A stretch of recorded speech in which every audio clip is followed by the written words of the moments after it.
Good evening, fans of Rando, and welcome to this Link to the Past Randomizer Daily Race presented by Speed Gaming. I am MindDM. I am joined alongside in the booth by Radical Sniper. How are you doing this evening? I'm doing great. Kaz Boots is a fun mode, definitely a quickie, and great time always had. I think this is a favorite mode of many runners. Seems to bring out some of the stars who might otherwise avoid a daily race. We've got several big names on the list, including our four featured runners today of P-Train, Trinex, GFE, and Etium. Yeah, definitely a star-studded group of runners for the restream tonight. These are definitely runners you have seen make brackets or of many tournaments or in the invitational league. So, these are not just these aren't the newbies. These are definitely the veterans of this community. And it is nice every once in a while to have them all come out and put on a show for you, which is exactly what we're hoping to get this evening. Yeah, so the mode, as you said, was Kaz Boots. Kaz Boots does mean we're starting with boots and a sword. We'll have to do the standard escape sequence for Princess Zelda. Generally speaking, our runners are going to be looking to do this sub 530, closer to hopefully sub 520. And then from there, it's just a 7-7 defeat Ganon. Yeah, it should be a lot of fun to watch. We've got a bunch of high execution runners on the restream for everybody to enjoy today. I'm always happy to get that sub 530, but you've got a few more seconds you can save in there if you're really good at the game, and we've got some runners for you this evening who are really good at the game. Yeah, and as we were talking before going live tonight, there are 25 total runners. We are just going to be featuring 4 of them. But even among those runners we're not featuring tonight, a lot of big names are present for this one. Yep, it seems to be one of those runs that everybody has made time for in their Tuesday evening. So hopefully we're going to get underway here in the next minute or two. And, it's casual boots. This could be a fairly quick show. Yeah, definitely depends on how those items turn out, but sub 130 or bust for many runners is in the cards.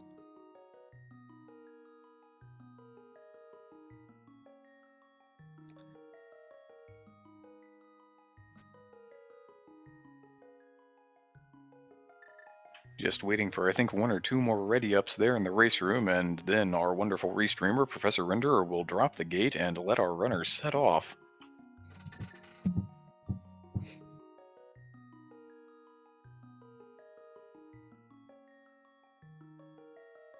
Just reading over some of the race time chat. Everybody's revving up their boots, their swords.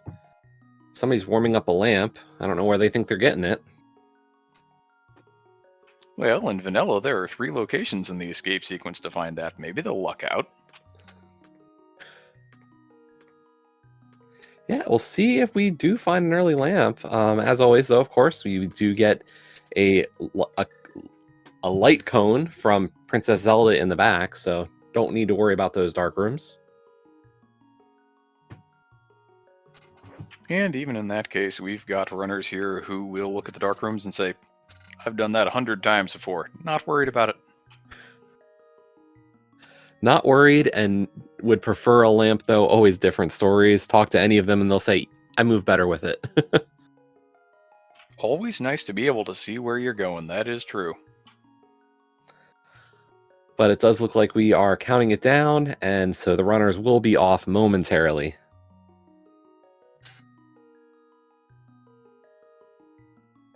Yep, settle in, folks. I hope you've got your popcorn made, your drink of choice well in hand, because once these runners get off to the roaring boot start here, there's no stopping them.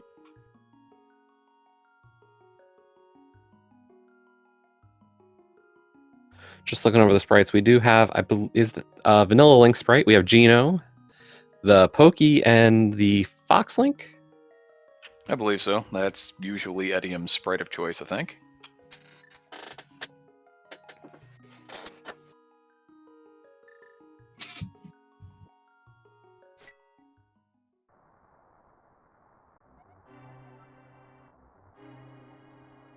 And here we go. Everybody is off. We will get the one Uncle text box, and away we go. Oh, sorry, that is not actually a Vanilla Link sprite. That is the I don't know how to describe that one. Do you know the actual word for this one? It kind of seems like a bobblehead to me. Yeah. The body doesn't move. Let's just put it that way.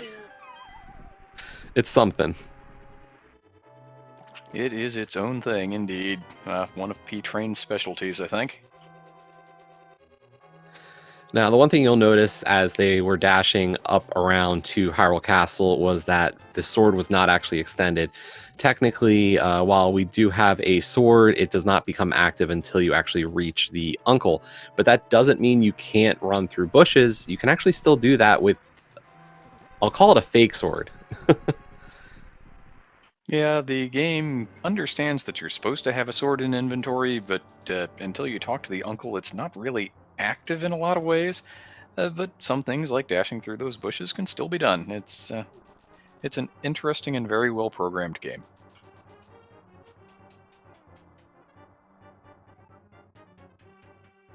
And we do have one palette shuffle from Etium tonight. I will say the recent changes in the most recent or the update before that update to the randomizer had made them quite a bit more popular, I think, amongst the runners. Yeah, it's something that a number of runners have kind of been going along with for quite a while, and I do agree. It does seem to have gained a little bit of popularity here recently. Yeah, there were definitely some color schemes in the previous versions that just weren't as popular to see, and a lot of runners were kind of just like, I'll pass. Generally, I find that I'm used to the normal palette, and some of the alterations can really, when I'm trying to line up things with the sprite's shadow, just the eye strain of trying to look at some of the brighter colors in some situations is not really something I'm personally a fan of, but a lot of people seem to really enjoy it. Yeah, I think the one thing that I've seen that's a little bothersome would probably be the berries. Ah, yeah, some of the blue ones turning red-ish, but still being blue. Yeah, that's really gonna play with your memory at times. Be like, I swear that's a red one or a blue one, and I don't remember.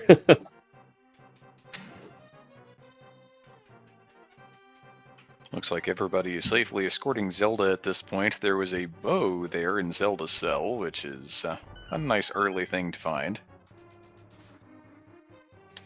Yeah, I wonder if we'll see maybe a mad dash over to Eastern Palace to start. It's entirely possible. Having boots early and also those 3 bombs that we got out of one of the first couple of checks of the game does give you the option, if you want, to go ahead and try and avoid the village for a little while, see if you can't turn up a bottle, maybe the flute, before you get over there. Yeah, that's never a bad decision. It's one of those things where when you've played a standard or even an open 7/7 seed enough times, you start thinking about what can I do just a little different in the early game to try and change this up. And, having the boots to get into walkable locations like the Hosheless Closet plus that bow, maybe you want to take an earlier trip to Eastern. Yeah, and the daily races really give that kind of opportunity. You talk to some runners and they'll go, a group race is a great scenario to just try something a little different, see how it turns out, and then, if it works, great. If not, maybe I don't bring this into a tourney race later. Yeah, it is a fun and relatively low stress environment in which to try out different plays. And sometimes it works. Sometimes you just decide, well, I'm going to make this, maybe it's a little low percentage play, but I've got a feeling about it. And in a group race, sometimes that is absolutely your winning margin of victory. The other night, we had Sandres, who decided that the back of Desert Palace, which the boss contained the Bombos medallion, was go mode for everybody, but he kind of skunked the field with that choice. It was a ballsy play having raced that one yesterday. Got to be honest.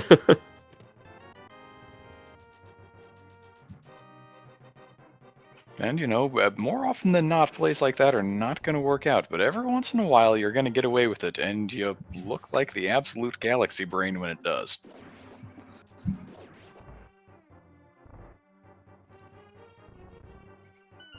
And there we go. GFE through Escape, getting out at about a 516, 517. P-Train not far behind at about a 519, as well as Trinex around the same time. Etium just a little bit behind at about a 527. So all hitting that sub 530, and in some cases we're getting sub 520. So nice escape by everybody.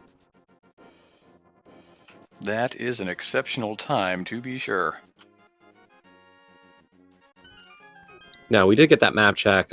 We did have Crystal Eastern, Red Crystal Desert, and Green Pendant Tower of Hera, and immediately getting the hammer out of Bonk Rocks. Looks like everybody is following along the similar course for the moment. Getting that hammer is always nice. A lot of runners will say I prefer to have glove hammer Dark World access versus Mitts Dark World access because the hammer can really elude you for quite a while in some cases. And Bush Crab is really nice today as well. Red rupees off the Bush Crab. Paying out in spades, bottle vendor money is free and easy. Yeah, I'd assume our runners will probably get at least one more Bush Crab. Give them money, maybe if they want to get some extra bombs. They'll use at least the 3 they have in Kakariko, so maybe we see them buy some. Oh, never mind. Everybody's just going to dash through that crab. Yeah, everybody seems to have places to be. Etium is the last hope for that crab to live and vend out cash, but no, it looks like everybody's... Nope, never mind. Apparently he missed his first lineup for the dash and thought, well, you know what, since I'm spending the time anyway, let's go get the money. And there's that divergence. GFE saving and quitting after finishing the Thief drop down and going straight, it looks like, for Eastern Palace and probably a Lake Hylia Island. Nope, not scouting the Hylian Island, actually. Yeah, that is one of those things that you'll see runners try to tie in with a play like this, is to scout that island. It can become a little cumbersome to get over there in some cases. You know, realistically, I think from GFE's standpoint, or really any runner standpoint in this race, you're going to hit, oh wow, Moon Pearl as well in Sahasral's Closet, and Silver Arrows. But with those boots, a lot of our runners will probably set up a water walk out of Ice Rod Cave, so realistically, they will hit the Hylia Island Scout pretty easily. Yeah, mostly a matter of remembering to tie it in when you've gone with something that is maybe not the standard book opening.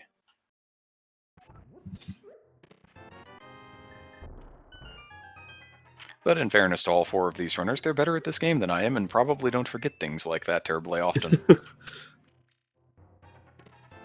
Everybody forgets it. Even these runners eventually will have a day.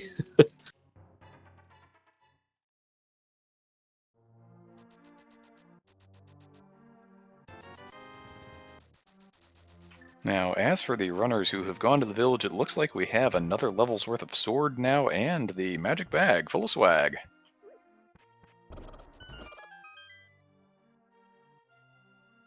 So that's one of those items that, you know, could have helped GFE to find here in Eastern Palace before going to Kakariko, and unfortunately not going to be a find. You know, you're hoping, like, if you're going to divert away from Kakariko, you're thinking, am I going to get a bottle? Am I going to get a flute? Am I going to get powder? And we're on red mail now? We are. It is now Extreme Safety Seed.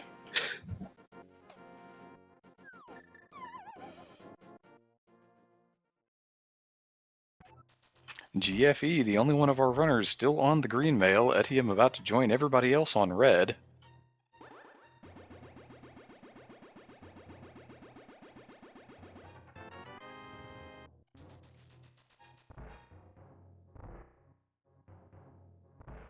Looks like the magic bat only paying out in small denominations of Hylian rupees today.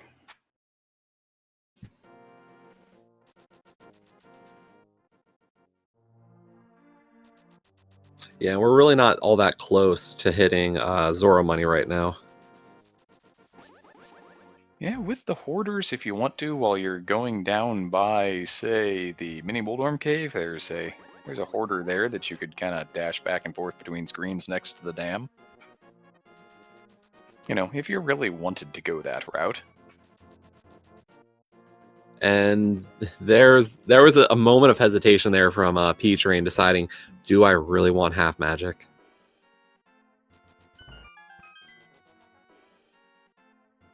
And the answer, after all, appears to be yes. Super Safety Seed strikes again.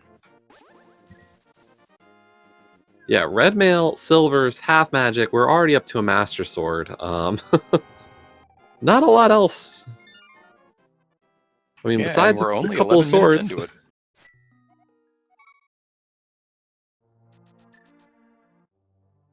I mean, we could see some bottles and some shields, I guess, but, you know, by and large...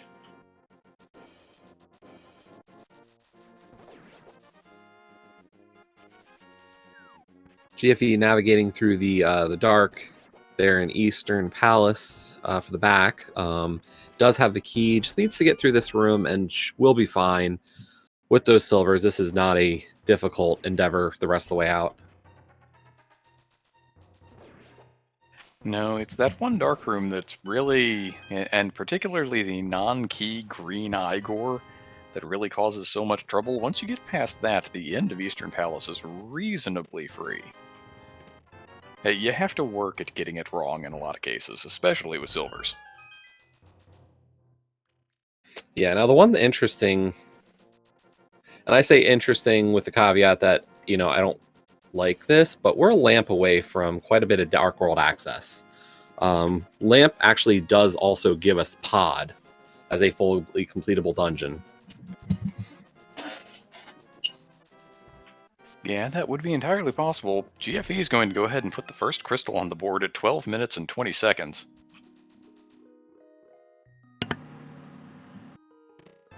Yeah, but nothing really in Eastern Palace. Sahasrah are really giving us the most. Yeah, unless the mirror shows up in the near future, you probably feel okay about that play, one of those crystal dungeons that you needed to beat eventually anyway. But the other runners probably going to have a little bit of an advantage later on. We shall see.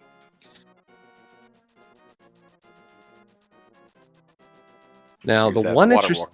Yeah, sorry. The one interesting play here is GFE still not going to Kakariko, instead making the South Shore play, and this could be a nice little piece of divergence. We did see a bottle, or we've actually seen 2 bottles in the South Shore Dam area now, and that'll be a check that GFE is able to make in Kakariko. Yep, that's exactly the kind of thing that you're hoping shows up when you choose to make the early anti-village play, as it were.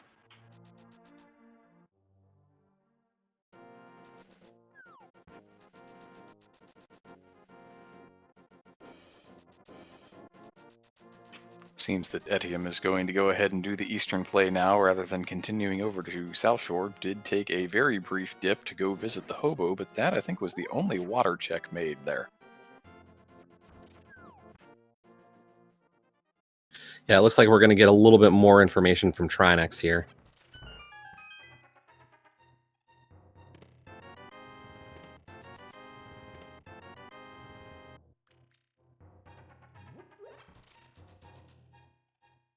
Yeah, it looks like plenty of money has appeared. Ooh, if I'm reading that right, and it is a little pixelated for me, but appears to be 3 rupees short. Yeah, and Trinex is gonna go for the farm, hoping to find something. But it looks like we don't have money. Really unfortunate there. Yep, coming up 3 rupees short. Yeah, that's one of those situations where you kind of have to start hoping that the Zor Lord simply does not have anything for you. Yeah, luckily it's not in logic right now. So, and I say luckily is knowing it's gonna be soon, but yeah, it doesn't ever feel good. Yeah, at the moment, but unlikely to remain that way very far into the future.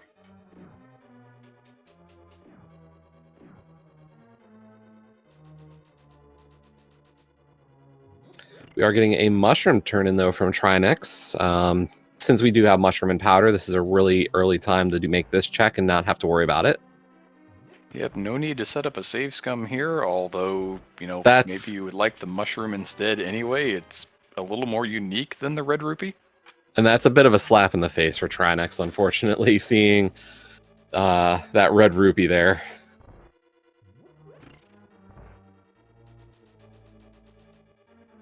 Yeah, like so many things, the order of operations is important, and if you've turned in the mushroom first, then you can pay off the Zor Lord. We did get a potion toss by GFE there. I was about to mention the self-same thing. It appeared to be a green potion for the turn-in of that bee. GFE having an unfortunate bonk there, losing the water walk, and just going also short on Zora money, so we're just going to get a save and quit. But given how much we've seen at this point, I think this has to be either the bottle or Agina is going to be our answer.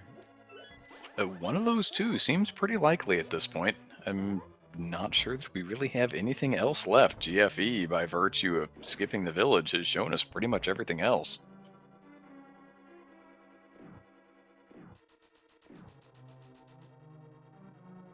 All three of our other runners are now making that eastern play that GFE made at a relatively early date. In fact, had finished that up 4.5 minutes ago.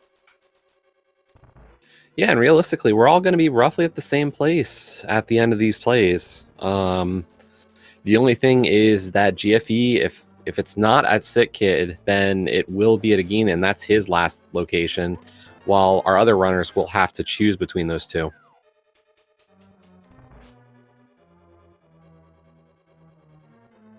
And all four of our runners did take that half magic.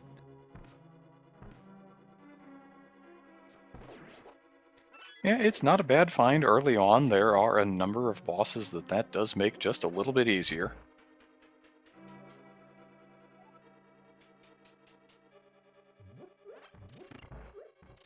Not the runner, but the boss Trinex being chief among them. Yeah, as until we see a tempered sword, our runners will definitely want half magic for that fight. I know the game isn't actually programmed that way, but it always feels like Trinex kinda knows when you're on a normal magic bar. And it's not at Sick Kid. Well, that is interesting. So, GFE may be the first one to get down to Agina's cave, but P-Train looks to be the first runner with a choice.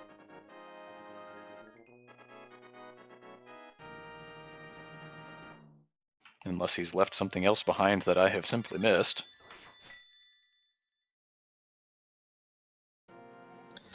Yeah, I don't remember anything else at this point. I guess we can go into Desert proper here. We do have that book. Oh, yeah. Yeah, that green thing, that literacy. Could be a thing. Right.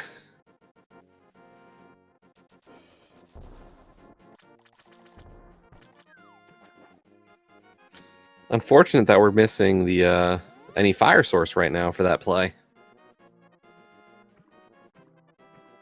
Well, it could be the fire source, but if it is, that means that we have an Agaseed, unless we also happen to have a glove show up.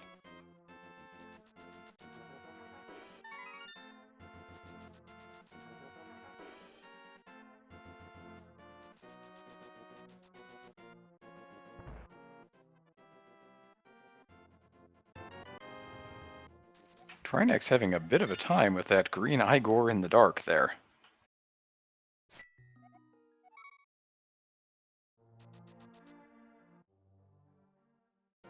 Yeah, getting through the door, can be really hard sometimes to actually hear yourself open the door.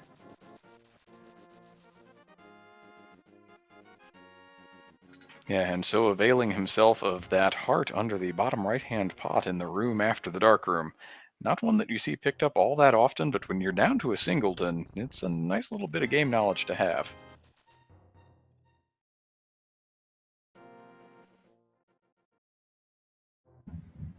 Meanwhile, GFE just finishing up his Kakariko checks, and P-Train now at the dam.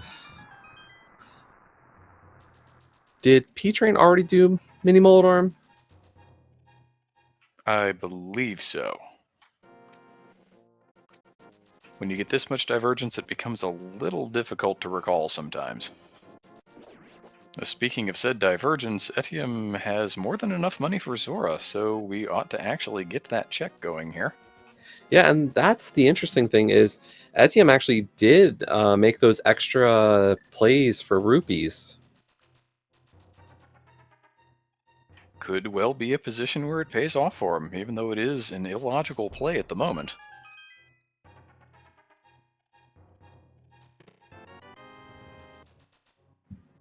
We've got bombs at Agina. Yep, everybody's second favorite elder, not the answer, and the Scam Master scams again. 20 bucks off the Zor Lord.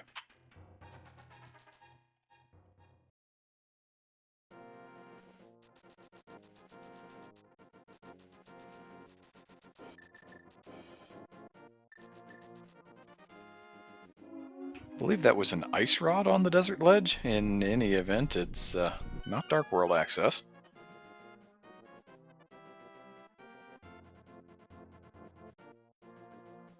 So something inside Desert Palace is going to have to do the trick for our runners this evening.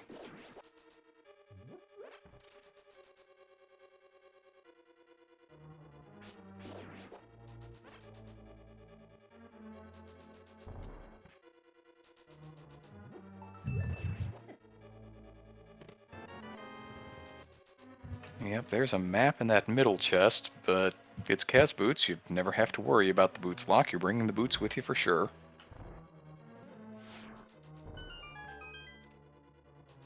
And we are just waiting to find out what the answer is here. Yep, It looks like question. everybody's converging to Desert Palace.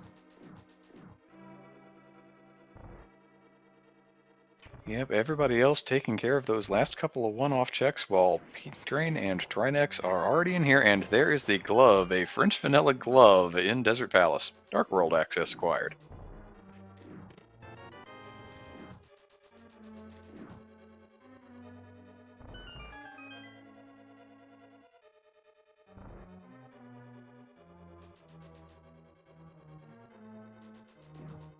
Of course, everybody's going to hang around. I expect we'll see all of our runners pick up that ice rod. You wouldn't want to leave it behind and have to come back for it later. Yeah, I mean, we've got a chance that we don't need it, but you want it.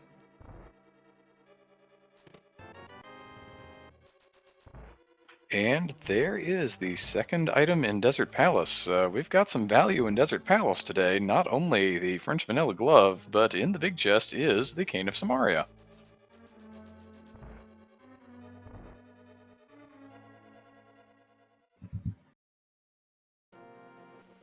Does not do all that much in the light world, but once you take it into the dark world, you start cracking dungeons right in half.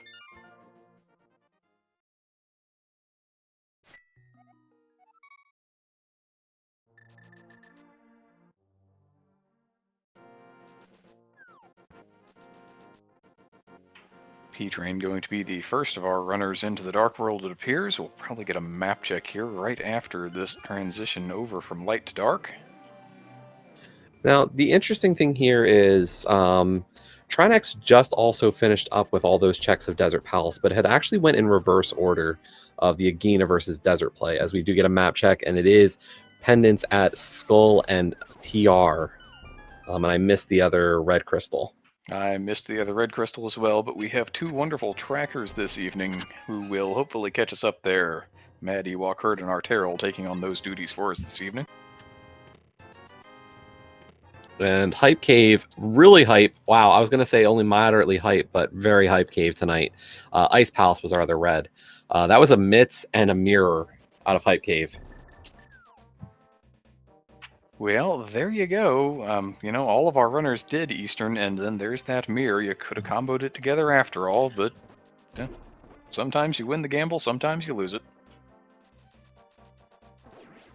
But yeah, as I was saying before we got those map checks in the Hype Cave, Trinex went reverse order, doing desert first before hitting Agina. And luckily, there wasn't a fire source in Agina's cave to make the play, make it so you would have to have double dipped Desert Palace at that point. Yeah, that is an interesting choice, and it's one of the ones where I prefer the route that P-Train took, where you just check that first, since, you would have needed both a glove and a fire source for it to work out for you, but given the chances that one of those was showing up in one of the locations, just going ahead and checking Agina first, I feel like made a little more sense there. Yeah. Definitely the safer of the choices.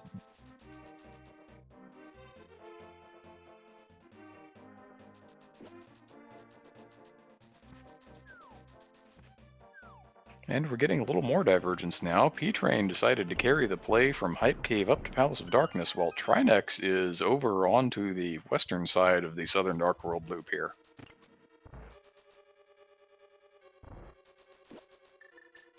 Of course, with the mitts, is going to be able to lift the rock and can go directly into the Village of Outcast if that's the play he wants to make.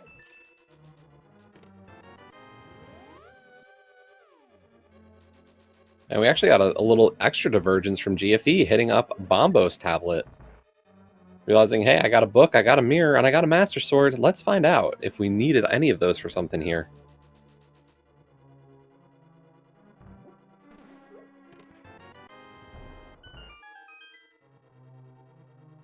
Well, that's an interesting find on P-Train's side, those flippers there on the arena bridge chest.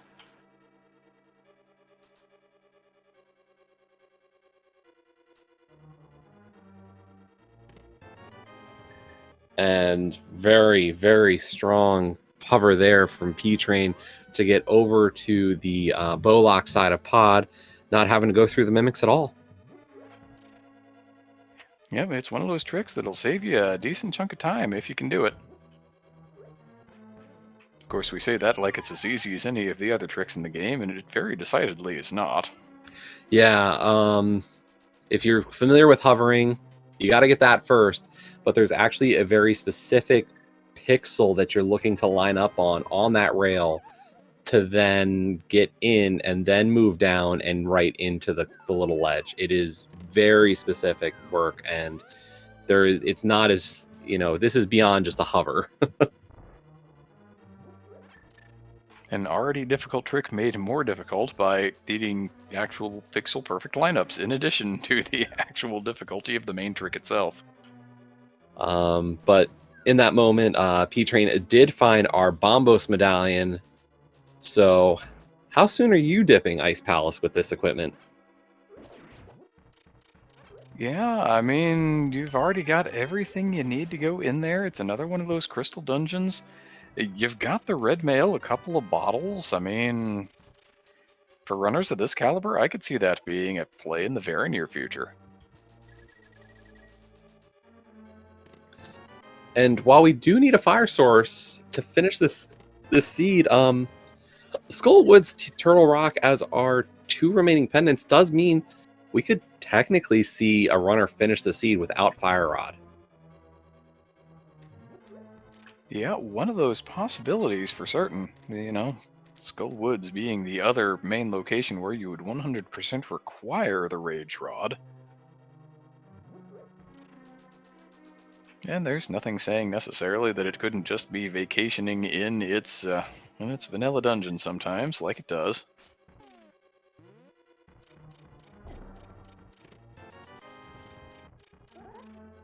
And there we get a Hammer Yump also from P-Train, showing off all the little tricks. Definitely not ones we would have necessarily expected, just given our equipment and, the fact that this was not a key seed, but really just putting out the tricks for us tonight.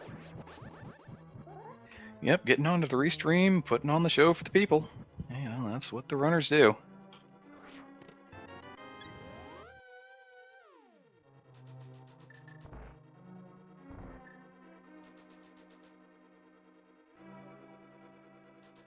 Doesn't look like a whole lot more in the back of Palace of Darkness. A piece of heart, a full heart container there in the dark. P-Train's ready to go clear out a boss, though. We have also entered the fact that we do know where all of our medallions are, so no real worries there for any of our runners. Yep, always nice to have that full coin collection before you even find the flute in some cases. Can I get into Mire? The answer is yes.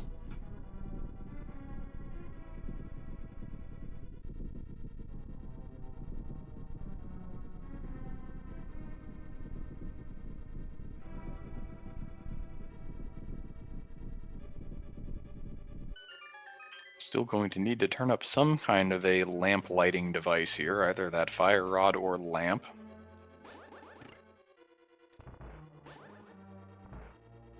Yeah, we definitely need one to defeat Ganon at some point. And I mean, there is at least a decent chance that we could need it for Mire, for the big key, let alone just finishing the rest of the seed. And we'll need it to get to Land Molas in the back of Desert Palace as well. Of course. Not something I've forgotten in a seed ever, says everybody. Yeah, says everybody. I cannot claim to have been there. No, not at all. But P-Train onto Helmasaur, very nicely done in the basement of Palace of Darkness. Definitely is a little bit easier having the medallions and the red mail and the Master Sword, but with practice, you too can do a Dark Pod basement. Yep, one of those things that does get easier as the equipment level goes up. You have a few more hearts to play with. That red mail means that you can take a few more hits while you get it done. But, you know, it is a doable thing. It is a skill that you can learn. And we'll go from one boss fight to another here with Trinex starting in on blind. Yeah, everybody's favorite scripted boss fight in Link to the Past. 9 hits in 3 sets of 3, and as long as you can do exactly what Trinex is doing there, it'll be the same fight every time.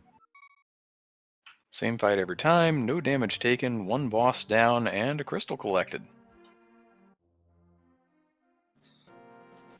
Meanwhile, GFE and Enium just a little bit behind and making those same plays into Pod in Thieves Town. And I'm going to guess I wouldn't be surprised to see them trade places. Although, actually, I'm wrong. P-Train making that play, it looks like, for Ice Palace. Yep, And sees those flippers and that Bombos medallion and says, I know what that gives me. Let's go do it. I have to admit, Bobblehead Link is almost a little off-putting swimming. Yeah, it really is, isn't it?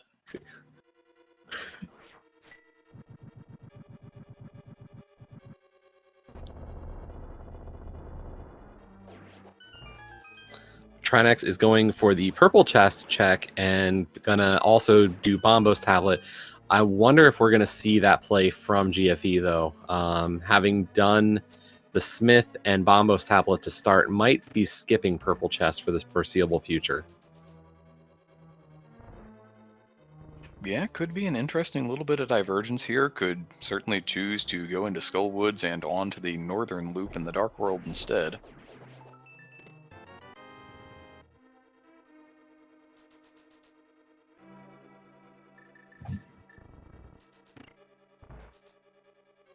Seeing one of our trackers, Arteril, in chat saying that Medium has skipped the big key chest in Palace of Darkness. Now, this could be one of those plays where he's hoping to just catch the item on the boss and will go back in if he does not find the final item, which we in fact know he will not. But as we were talking about earlier, sometimes even runners of this caliber will have that moment where they forget about a check.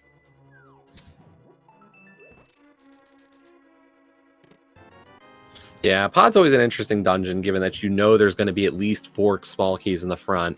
And if you want to keep track of that kind of stuff, luckily Etium does see, or should notice, hey, I've got 1 spare small key. I do need to make that check. And just based on the routing is going to go, yeah, I need to go back for that.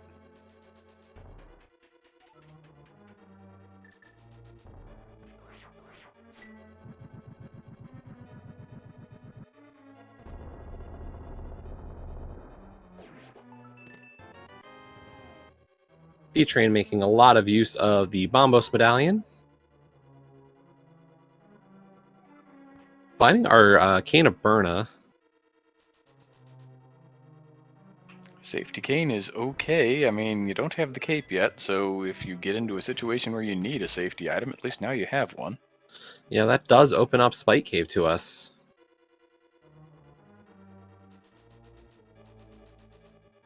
And GFE closing up both the King's Tomb and the Graveyard Ledge. I didn't really notice anything on either of those checks, unfortunately. No, does not seem to have gained any new useful pieces of the puzzle of solving the rest of the seed. Edium is going back in to check the big key chest here in Pod, going to get that Bombos medallion. And we'll see what that really quick change to Edium's inventory might indicate. P-Train had a lot of time to kind of plan this part out and make the Ice Palace play, and it looks like Etium's going to do the same here.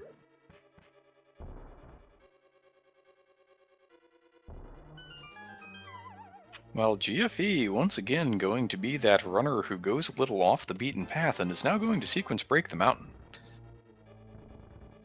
Yeah, definitely an interesting play here. We don't have any logical mountain access, but there's definitely some value to making this kind of play.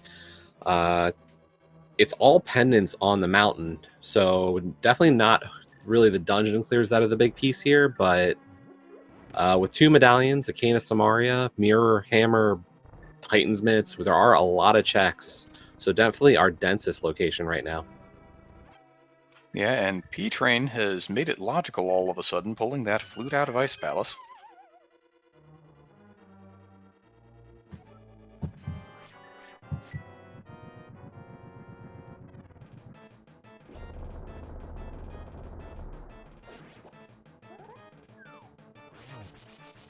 It is kind of interesting how, to a certain extent, Trinex and GFE were playing along the same lines, and now Trinex is going to follow along in this play into Palace of Darkness.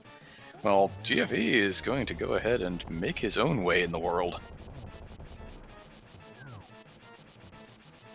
And we are getting some nice showing here. P-Train on Cold Stare. Just having the sword out a lot and using that for the extension on the hammer range.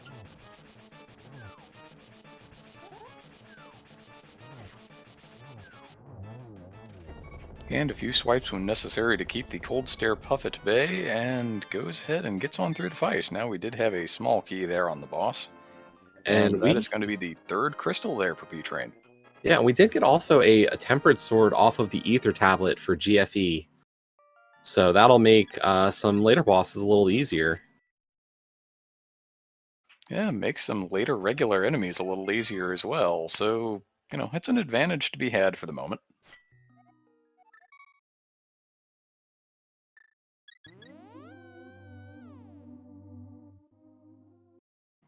To the point in chat about that flute being in or out of logic, there actually are cases where that U-shaped room does not require hookshot to reach based on the keys that you find.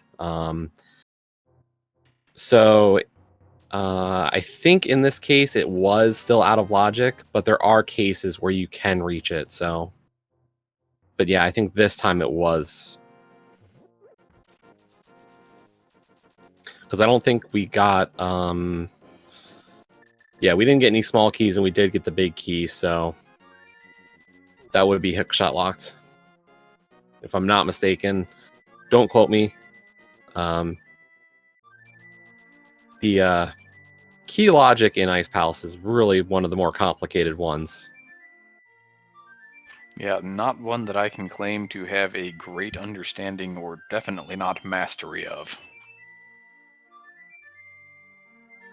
Still more on the level of, can I clear this palace? Yes, then I'm going to do it. Exactly. That's usually what most runners will tell you anyway. But it can be useful in situations like this, because if that isn't indeed a hookshot locked flute, we are not going to find the hookshot up here on the mountain in GFE's play, unless, of course, the fire source to make the mountain climb logical is still outstanding somewhere here in the lower world.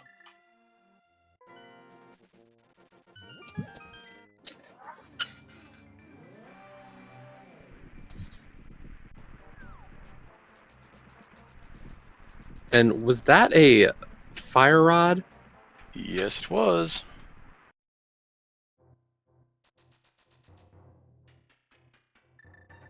Fire Rod standing guard on the stormy peaks of the mountain here. And P-Train with that flute is over in the mire area. The mire shack does not seem to have yielded anything of particular note.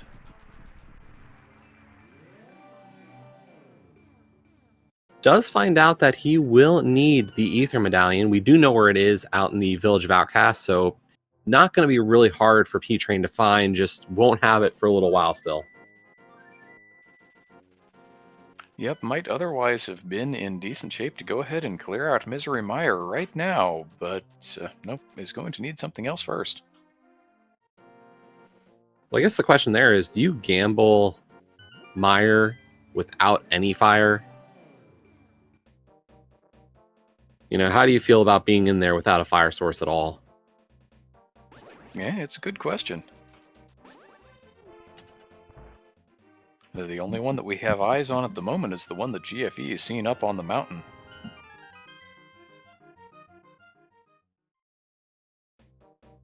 Yeah, we're still looking for quite a bit of information to know more about that fire source. Because realistically, that's not a logical fire source yet. You know, where is the hook shot? Where is the lamp? Yeah, at least one of these two things does have to appear to put that one in logic. Speaking of making plays, though, Eddie, I'm going to go ahead and increase that crystal count to 3 as well, taking out the cold stare puffs.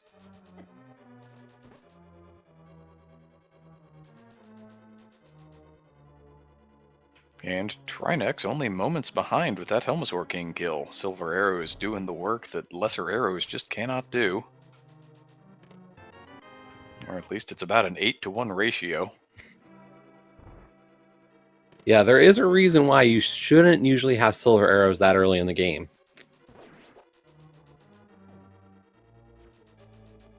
Yeah, the boss is definitely not tuned to having magical ammunition used on them.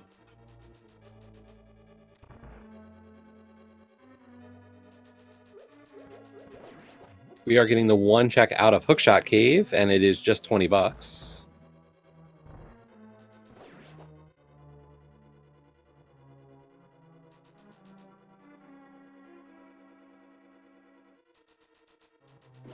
Then, of course, the curious information here is for GFE, are we going to see a TR dip if he has access? Yeah, it is possible, you know, still missing that Bombos medallion, has not yet made the Palace of Darkness play, but has a 67% chance of being able to go in the front door if he really wants to. And clear the dungeon. Having that fire rod means that's a fully clearable TR if he can get in. And he cannot, so that is Bombos lock. It's going to be really interesting to see if we need to head back into TR later. That's one of those dangers of doing things out of sequence. We may have a situation where GFE has bought himself a second mountain climb. To answer the question in chat, Bombos was in the Vanilla Big Key location in Palace of Darkness, which GFE is probably going to head towards here in the very near future. And it looks like that might be right now. Although, actually, maybe not. This could be this is going to be a splash deletion over to Ice Palace.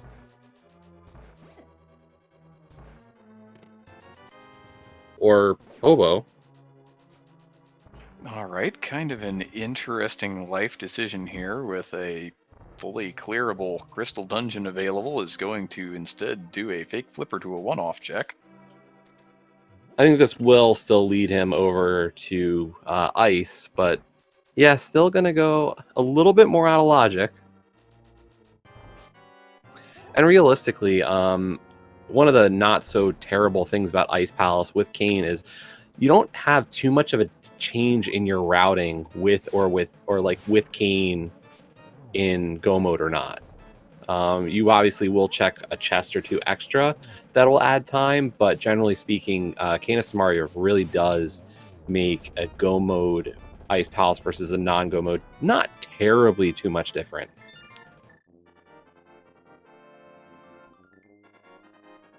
Yeah, that's true. Ice Palace, you gain a lot by the icebreaker. You don't really gain a whole lot more by not checking. Yeah, most of the chests, at least, are on the way. There's not really a functionally great way to get out iced tea in a lot of situations. But meanwhile, P-Train did take down Blind for crystal number 4. So in the lead on our crystal count.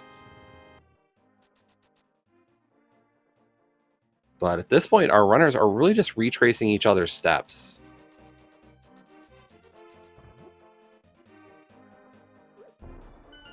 Yeah, looks like Idiom is now into the Village of Outcasts area, so is going to complete the coin collection. GFE, of course, illogically in ice now. So I guess 46 minutes in is as good a time as any to remind everybody out there, if you do enjoy the show that these runners have been putting on for you this evening, to go ahead and give them a follow. P-Train, Trinex, GFE, and Edium can happen to say from personal experience that I know that these guys play a lot of rando even when they're not being restreamed, so if you enjoy the show they're putting on this evening, you can always go and follow them and show them some love in their own channels. Yeah, definitely. I don't know if all of them are, but I do believe many of them, at least, are also in tourneys right now. I think they're all in the Cross Keys tourney, or most of them are. You may well be correct. That is not a mode that I follow terribly closely, but I think from other friends of mine who are definitely in that tournament that these are names that I've heard. I can say I know GFE is, having calmed his recent race this week, but I believe the others are as well. Feels like there's never not a tourney or three going on in Rando Land these days, doesn't it? Yeah, we're in the middle of the Swiss of the Cross Keys. I know everybody's kind of getting a little amped up as we're nearing SG Live, as well as Link to the Past Randomizer League. So always more tourneys coming and more opportunities to just race. Yeah, it's also nice to see the Mentor tourney starting to wind its way to its conclusion. I believe that's in bracket stage now. I think we've got at least a couple of entrants for our daily today who are involved in that tourney. And I feel like there's at least one more. Pilot Spoiler?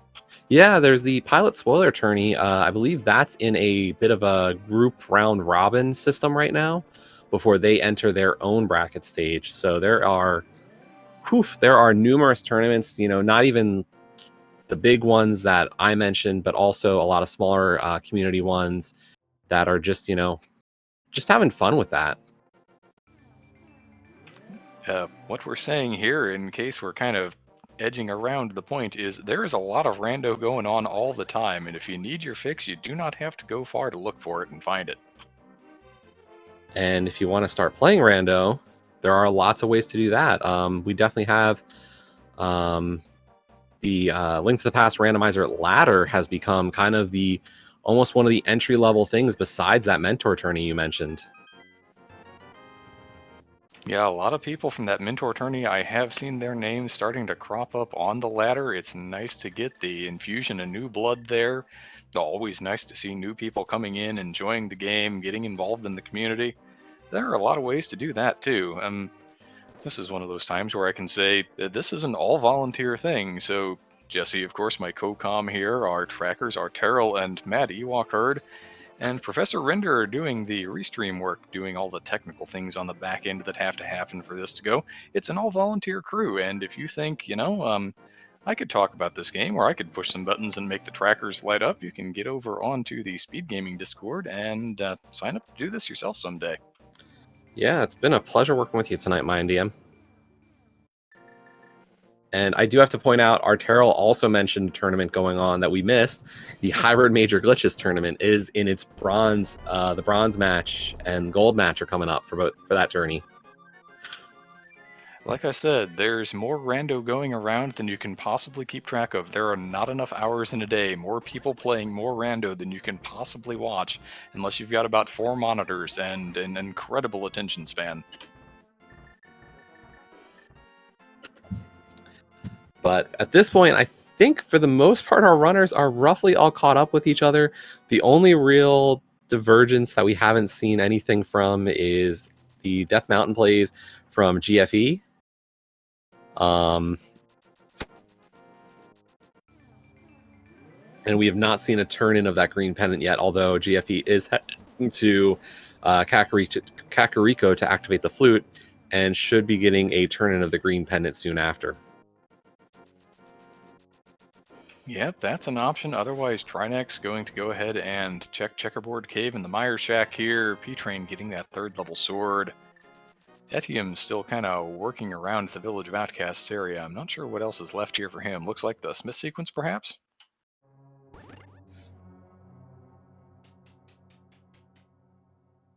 And Yeah, big game first. That'll work. Yeah, we've definitely had a lot of different routes, to say the least, here on this one. Seems likely we're going to wind up with some actual convergence here at some point. We're starting to run low on locations where the remaining things we're looking for can actually be.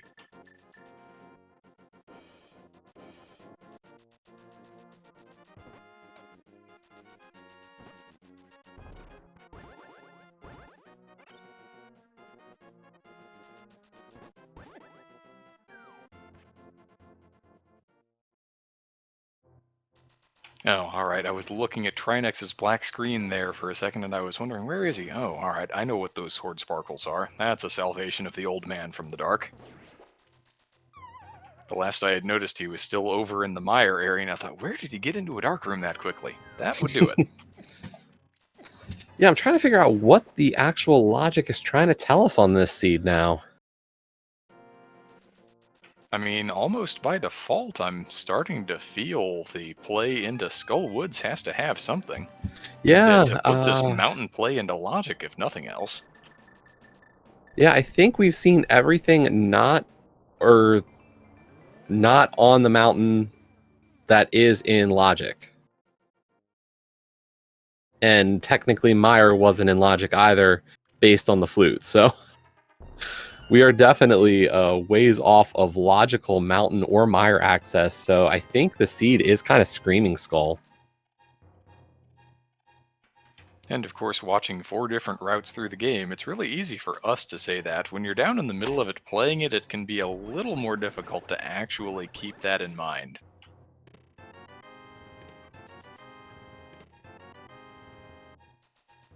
Plus, in some cases, you're just hoping, well, I'm just skipping the lamp, and we're not going to worry about that because I have a fire rod now.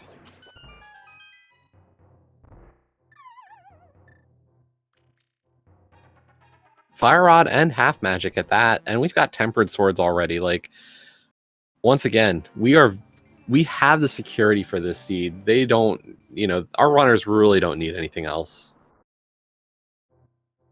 They'd really like to just see the things that actually allow them to clear the remaining crystal dungeons so the seed can end. In other words, where's my hook shot?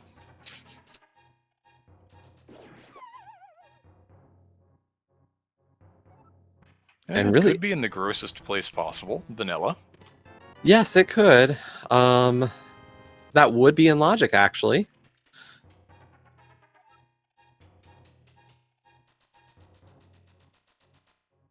I wonder if Etium, who seems to have been trying to hew most closely to logic out of these runners, is going to give us that after this purple chest and Bombos tablet check.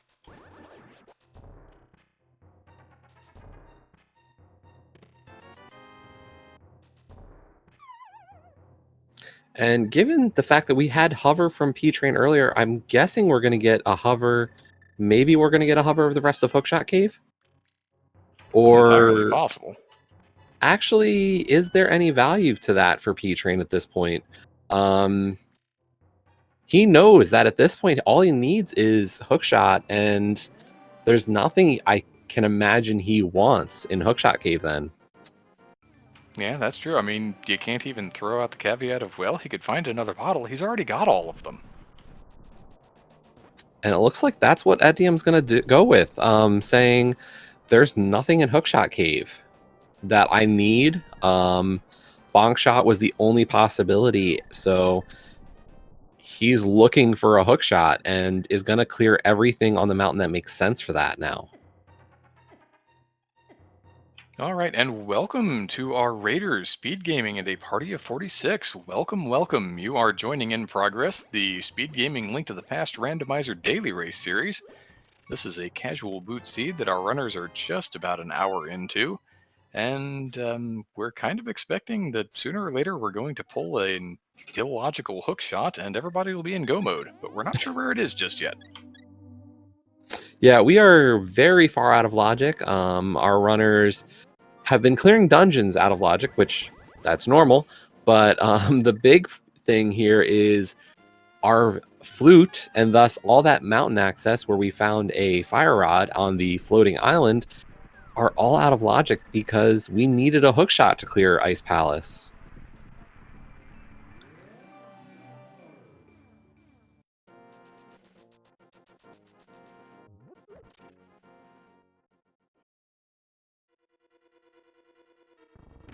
Yeah, speaking of clearing dungeons, here's P-Train going to continue along the chain, is going to go ahead and clear out Desert Palace. Another one of those crystals going to go off the board. The only thing is, we do know that Desert Palace is just really a crystal clear. We did get both items out of Desert earlier. I believe it is our other 5-6 though, so it will unlock the Pyramid Fairy checks. Only question I have there is, I don't think there's... Can there be something there? Can our hookshot be there? If the lamp is... well, no. I was gonna say, let me check the Ice Palace layout again. Well, we have the book, so we could get into Desert. That's not a problem.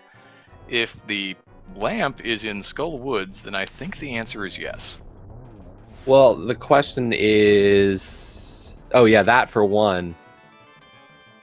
You're right. This is all about the lamp. Besides the fact that I don't know if Ice Palace, the boss, was hookshot locked.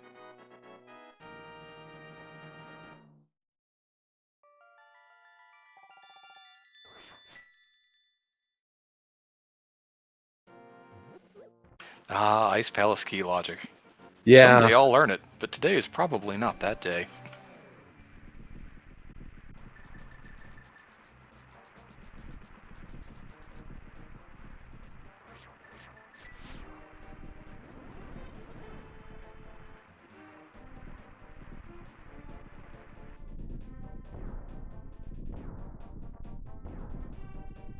Yeah, the one bit of Ice Palace logic that I know for sure is that the boss having the small key means that it is Samaria locked, and our runners had Samaria. And both of our small keys were actually on the hookshot lock side of the dungeon. So I think that dungeon is completely hookshot locked, and thus even our Pyramid Fairy I don't think can have hookshot in this seed. Yeah, fair enough. It does seem that P-Train wants to just go ahead and clear out the entire desert/mire complex, so maybe it was simply a matter of the crystals are available now. If I'm going to be in the area doing one, I may as well do both. Yeah, I think what we're down to is that either the hookshot or the lamp is either front of swamp or front of skull. One of those two is the answer, I think, for this seed.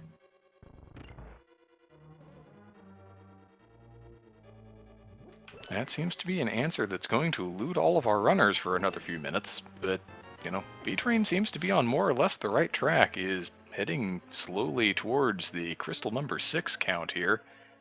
Just needs to find a big key and, you know, is hoping to find both of the items here before that.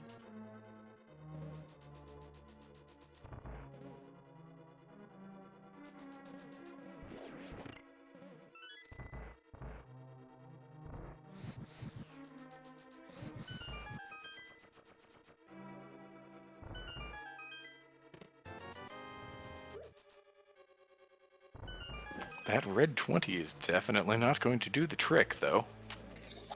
Yeah, it doesn't help us out, really.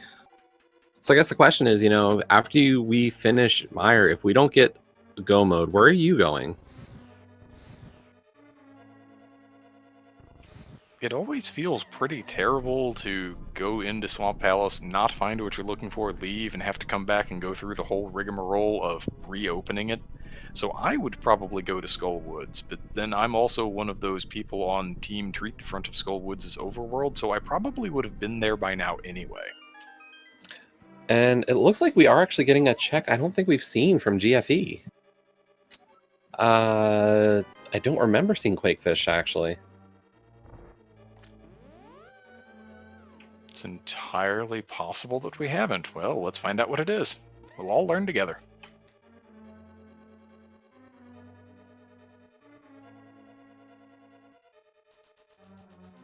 Just some money.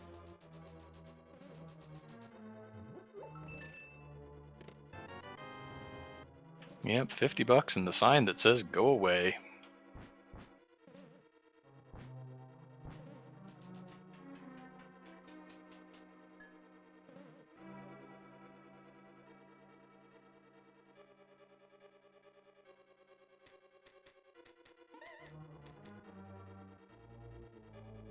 And P-Train pulling that big key and heading for Vitreous now.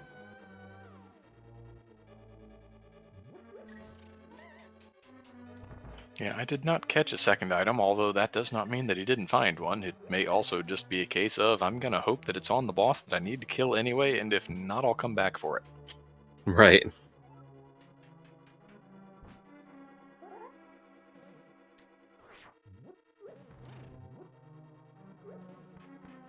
Meanwhile, GFE still kind of going other ways and deciding now is the time to check. I think this is front of Skull. I think he's reading the logic a bit and saying, if it's not here, then it's got to be Swamp, and let's just go with it.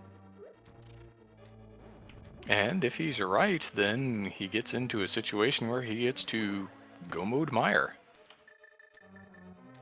Such as Mire may or may not have been go modable in the seed. And we are getting some confirmation from chat that it was bombs as the other item in Misery Mire, so nothing really to gain there.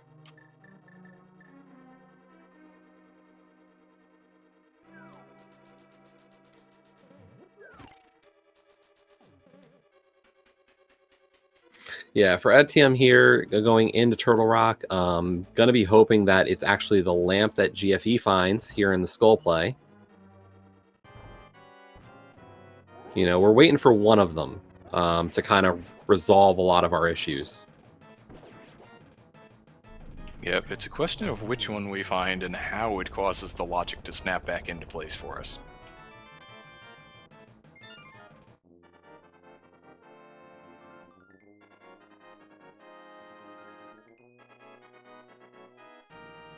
There's P-Train picking up that 6th crystal. Trinex is going to be moments behind, but it's going to be crystal number 5 for him. He has not cleared out Desert Palace just yet.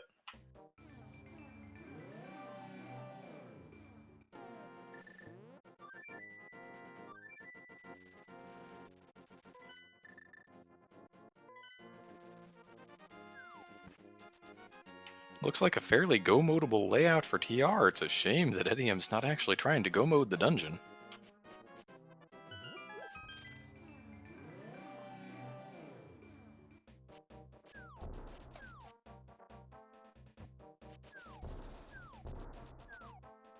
And it's been looking like keys for GFE. Yeah, nothing in the front of Skull Woods. And will we see the back of Skull from GFE? Looks like that is a big no.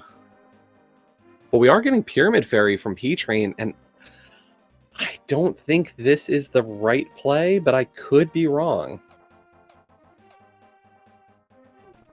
Yeah, again, this is all kind of hinging on that Ice Palace key logic that is, as we've both admitted already, is something that kind of trips both of us up, and, you know, we may not be alone here. Definitely one of the hardest dungeons to keep in mind.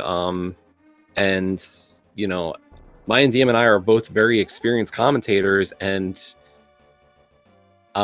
given both of our experiences, I can actually say this is a question that comes up a lot in commentary interviews, even, or like applications of, like, you know, you want to ask a commentator a tough question, ask them to explain Ice Palace key logic.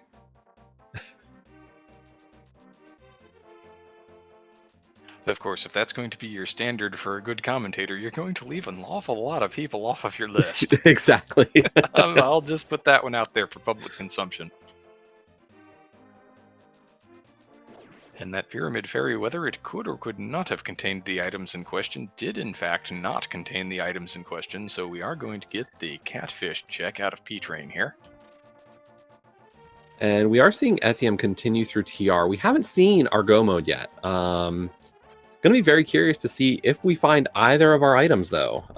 We're running out of spots for the lamp here on the mount or NTR, but we still could find that it was lamp in Swamp Palace and hookshot in TR. So,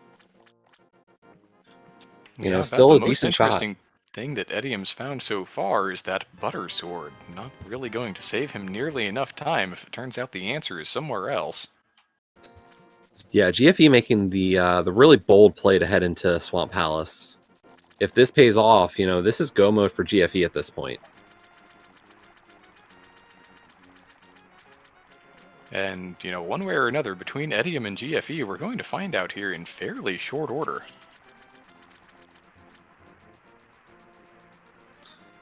But we did get the Arrow of Destiny on GFE's screen. Only one of it in the entire game. It normally resides down in the Dark U basement of Palace of Darkness. Yeah, I remember learning that one back before I could do hammer jump. Where is my small key? Well, it's not that one, is it? No, that's a small. That's where that arrow is. Oh my gosh.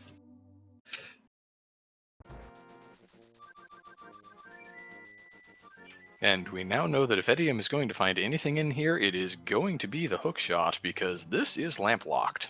Yeah. So GFE still has a few checks left in Swamp Palace, while Etienne has these lamp lock checks in Turtle Rock. So one of them has the progression to put us in logic or in go mode. Yep, we're going to get Laser Bridge on Etienne's side. Piece of Heart, 20. One of these has to be a small key.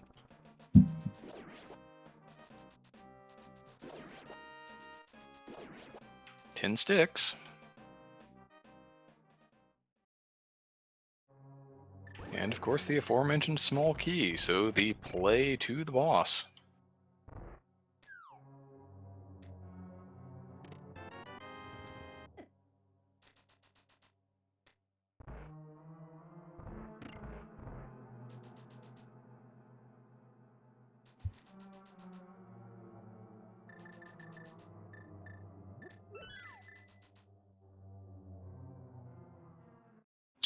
So I do see the question of the pedestal, that ever-present, lingering question from chat. What about Ped? So what we need for Ped here is just that. We need the lamp, technically, for Ped to have our hookshot. And it's going to be in one of these remaining couple of checks that GFE has, because it cannot be on Trinex here. This is not going to be lamp, no matter what it is. Yeah, so if this is a Ped seed, it'll have to be lamp in one of these two. And Trinex does not have the hookshot. So yeah, GFE is going to find the progression here that at least puts us back in logic. Meanwhile, P-Train going after Mothula. And what do you know? There it is. That is logic and go mode for GFE at just over 1 hour and 9 minutes with the hookshot on left side swamp, left chest. Left side swamp strikes again. Remaining in logic pays out. GFE, the first of our featured restream runners to enter go mode. And yes, that puts that, you know, that gives us back the hookshot, or sorry, the flute. And GFE forgetting there for a second that there is that key on under that pot.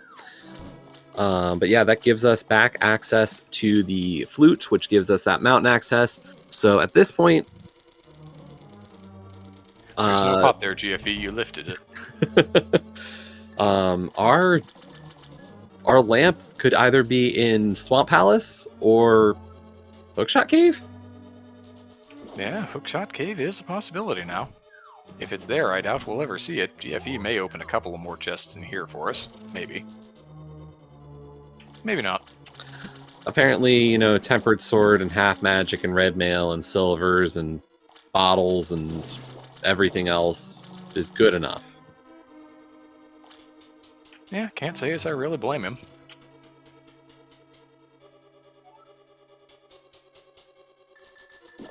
We did get a read on the ped. Don't need it, but we did find out. So apparently it was the cape. Well, that is a place to keep it, I guess.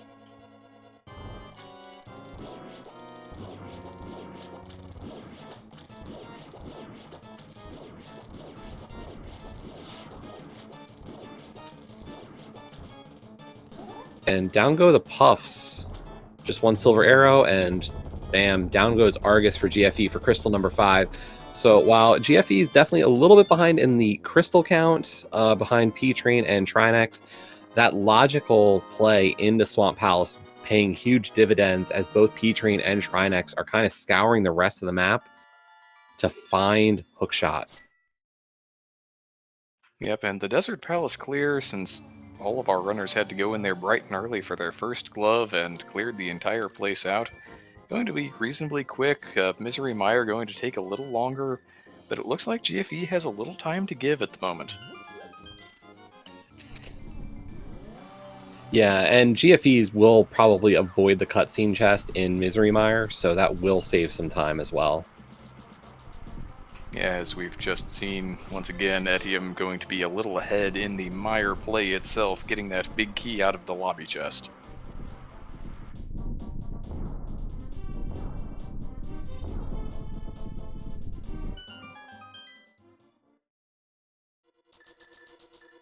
But whereas P-Train had actually went straight from the getting the big key over to Vidi, Etium is clearing the rest of the front. So just a kind of a difference of having done the cutscene chest early.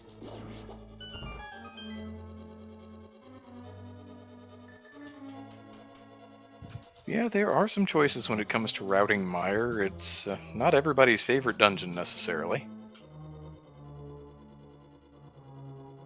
Yeah, there's a few things you can kind of get away with, knowledge-wise. If you get the switch torches room, if you get a small key there, you know where big key is. But other than that, it's almost a crapshoot of where you're going to find the big key. GFE trying to hope for that the well-known Godmire, but Spike Room not having our big key this time.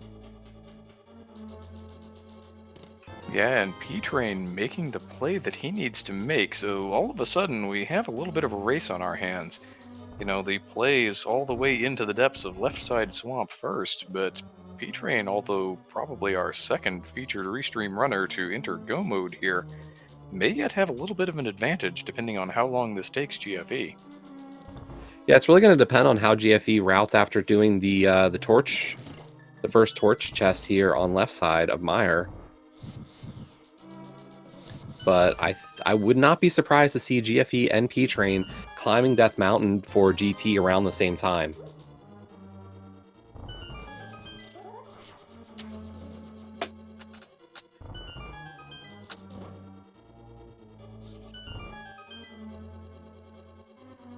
And it looks like GFE is going to make that right call to go back into the hub area and grab the big key out of this lobby chest.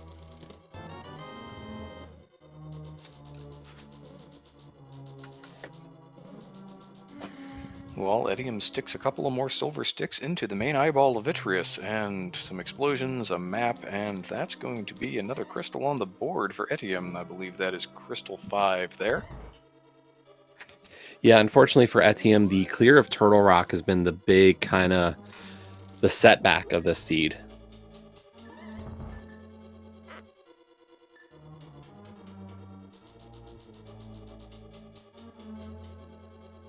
Yeah, it's one of those beliefs of a lot of runners that if the game gives you absolutely everything you need to get into TR, and especially with how early some of it was, you know, you expect to find some progression there. And in this case, unless you really wanted the butter sword, that was not the place to be this seed.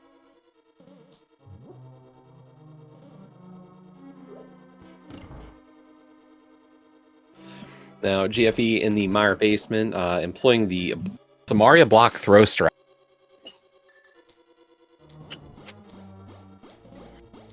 There are a lot of options in that room. That is one of them. There's one where you kind of turn around and walk backwards until you start going on the diagonal, and you take a step down when you stop diagonaling to lift that skull pot up. There's another one where you run into the middle of the room somehow and hookshot over, which I'm not hugely conversant with, but I know has gained some adherence recently. That's one that I haven't actually seen. I'd be very curious about that one.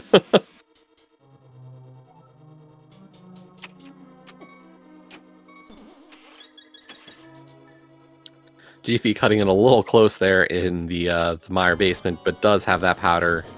Gets the health refill before just laying in now to Vitreous with those silvers. Yeah, one of the best safeties in the game for a reason.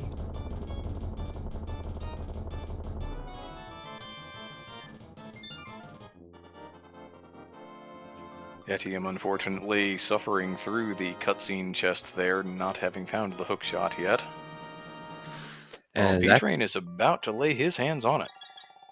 yeah, so that's going to put P-Train into go mode, and GFE just has Desert Palace left for his 7th crystal. This is going to be really close between the two of them for who reaches GT first. I feel like the back of Desert takes a little longer than the back of Swamp Palace usually, but we're gonna get a pretty decent read on it right here.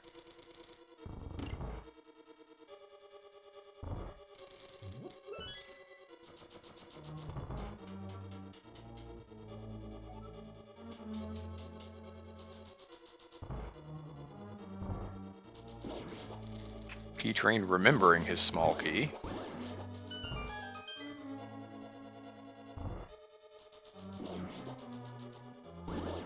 And we have Trinex unfortunately choosing Tower of Hera over the play over to Swamp Palace.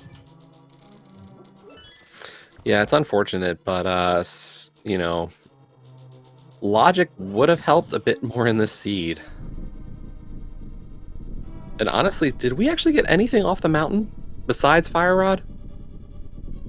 I'm pretty sure it was just the Fire Rod up there.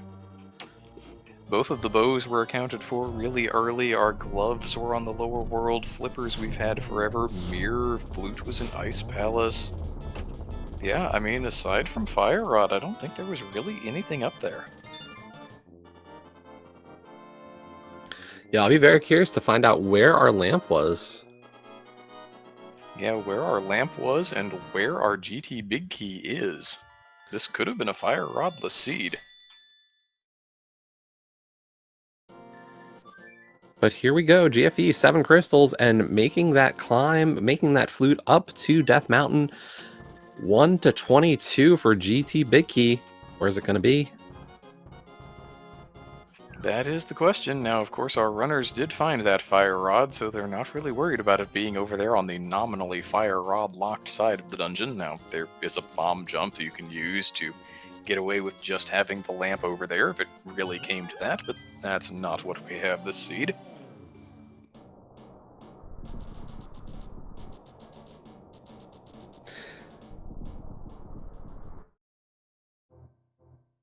And P-Train is not far behind, by the way. Just, also clearing up Argus for his 7th crystal and making his way over through Death Mountain as well. So GFE did take the Dark Death Mountain path up to GT, while it looks like P-Train is going to take the route through Light Death Mountain. I've heard that the Light Death Mountain is technically quicker. You can tell me that as many times as you want. I will still take Dark Death Mountain. I'm with GFE. I don't like Dead Rocks.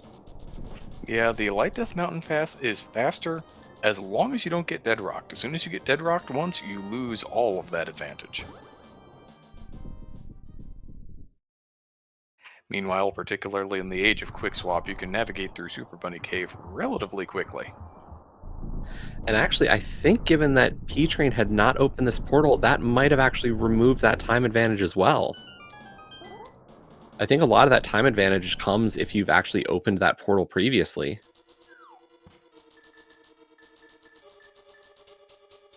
Yeah, so we do have GFE first into Ganon's tower. Guesses are, of course, closed, and we see bombs on the torch. Those are likely to cook off sooner or later, but GFE is going to leave them there. Yeah, deciding to skip Hope Room, and I'm guessing this is going to be a Dark Magician strategy. Entirely possible that we see some kind of a magician strategy out of GFE here, rather the full Dark Magician, or maybe the modified version where you go over to Hope and then you mirror and come back to the left.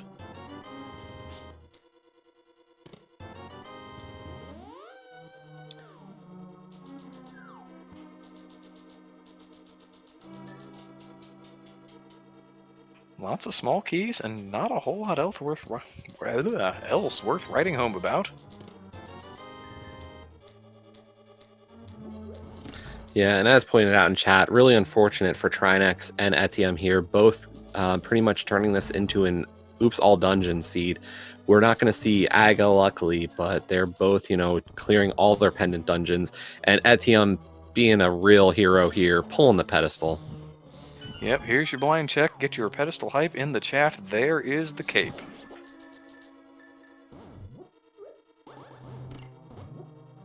Gotta appreciate Etienne pulling that for us. We had the book, and Etienne's like, you know what, I've done all 3 pendants. Let's just pull the ped.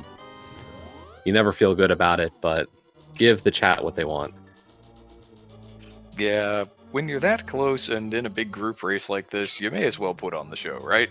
Because either it's the thing you're looking for, in which case you feel like a complete genius, or it's not, in which case, you've put on the show and you may as well put the cherry right on top and say, here you go, here's your cake.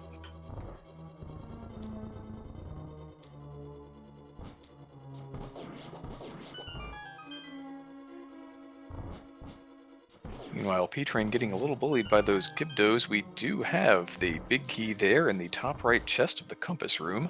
Yeah, so that was number 8.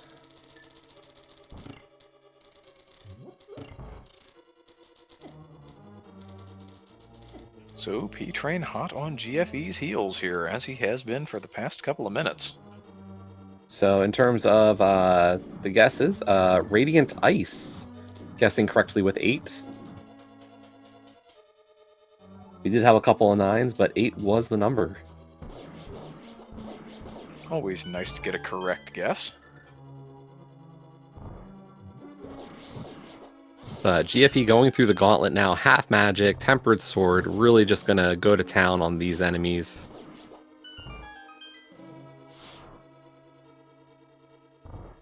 Yeah, all 4 bottles.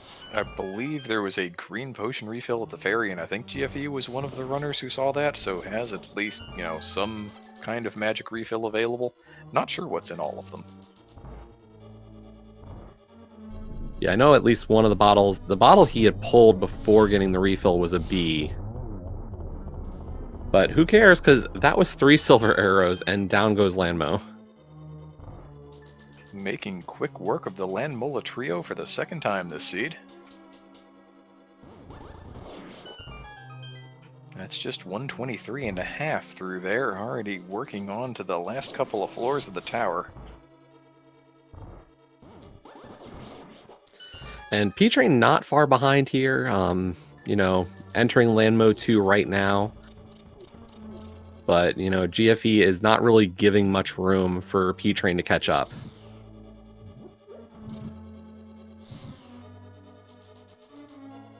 Yeah, we're down to a point of very minor execution differences making the difference. Both of our runners through the main gauntlet section, which is where RNG can still kind of have its way with the hopes and dreams of the runner.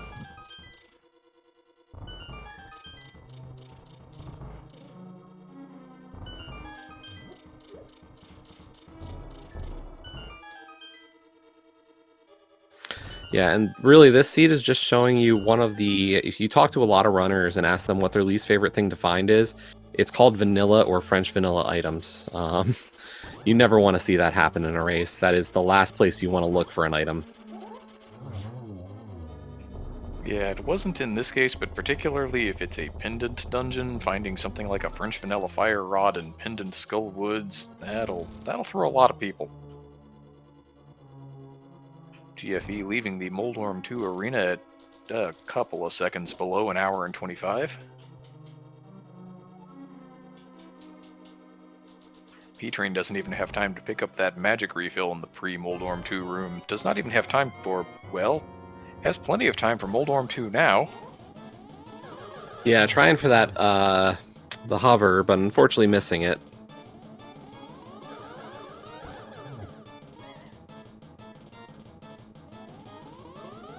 And, you know, not going to go for it a second time.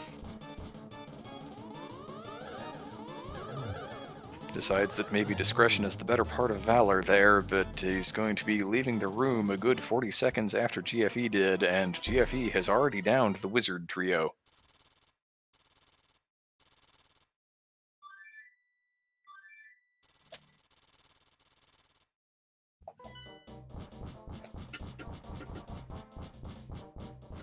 Well, everybody get ready to say hi to the pig, because GFE is about to drop in and make a home visit at Ganon's Pyramid.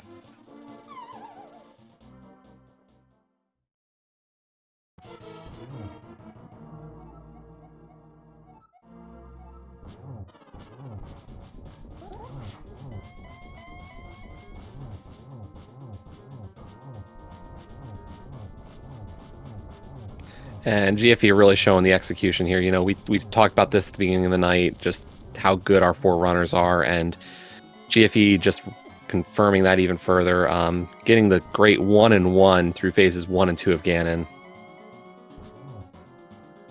Yep, it's one of those things, another one of those tricks that with practice, yes, you too can do that, but one of those things that definitely does require the practice to be put in. And GFE showing us that he has put in plenty of it.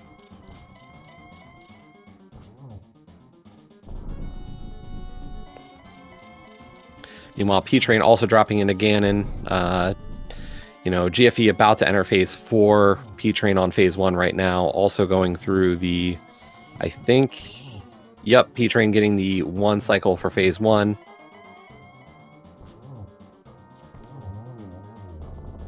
But that is a dead pig for GFE. Just is going to have to cross that 1x3 bridge, as P-Train also gets the 1-1 for Ganon.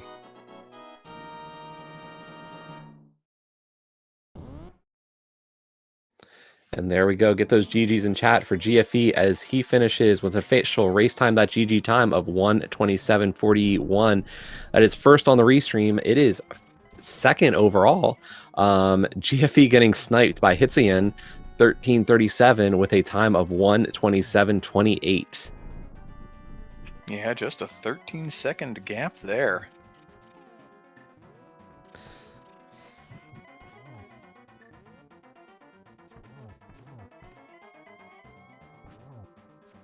P-Train almost getting that triple to finish off Ganon, but one extra arrow there to finish it up.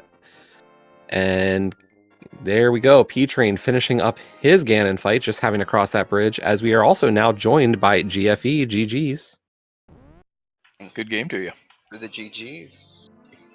But meanwhile, P-Train finishing up, crossing the bridge, finishing second overall on the second on the restream with a time of 1:28:33, and fourth overall. Third place going to Vortex of Doom with a 1:28 flat.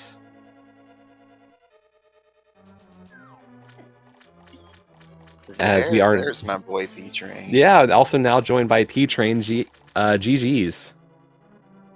GG. GG's, man.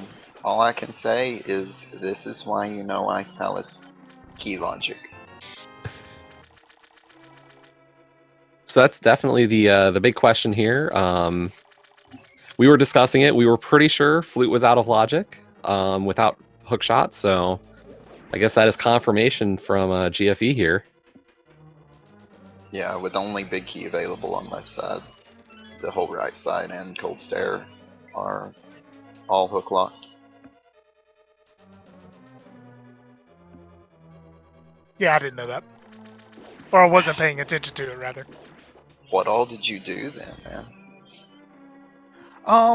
Pretty much everything except for pendants and No. swamp. See, I full cleared Hera and dipped front of Skull. So I did all the things.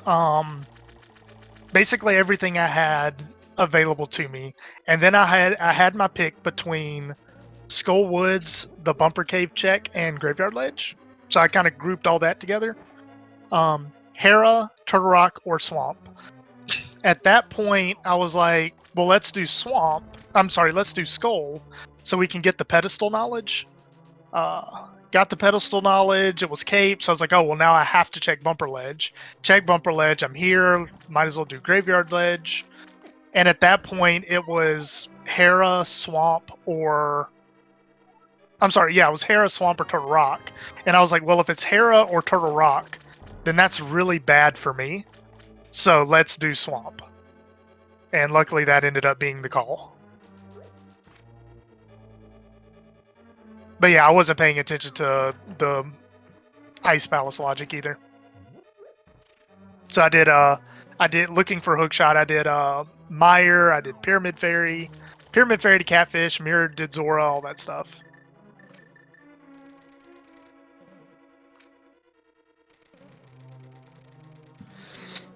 Now, on the question, on this whole, hunt for the hook shot, and, definitely Swamp Palace is not a great place for it, but, both of you deciding to do Swamp Palace before TR, any worries of that having been the lamp and then TR being the actual play?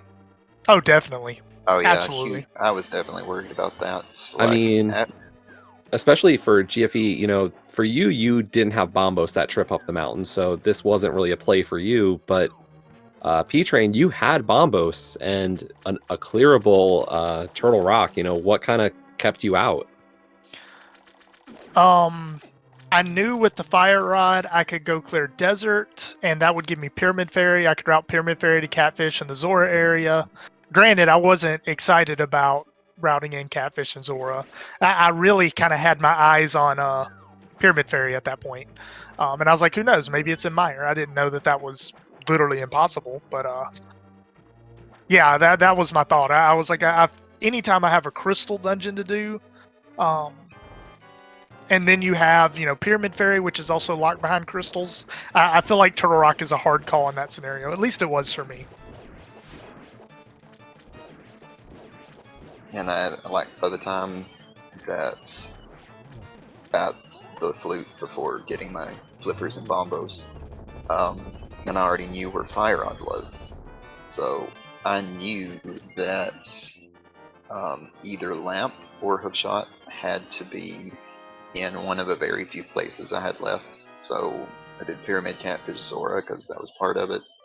Then I went to clean up Front of Skull and Purple Chest, and then the only logical thing left was Swamp. So I knew I'm either going in here for Hookshot or I'm going in here for Lamp, and it's going to feel bad. And we never have seen that lamp, by the way. Including of our other two runners who are still going, who have cleared the entirety of Turtle Rock. I highly doubt they're going to get the lamps. I read where it's at if anyone wants to know. If you'd rather me not spoil, in case they do, that's fine. I mean, I'm curious. Vortex is saying it was in Hookshot Cave. That would do it. Interesting. I'm surprised P-Train didn't find it, to be honest.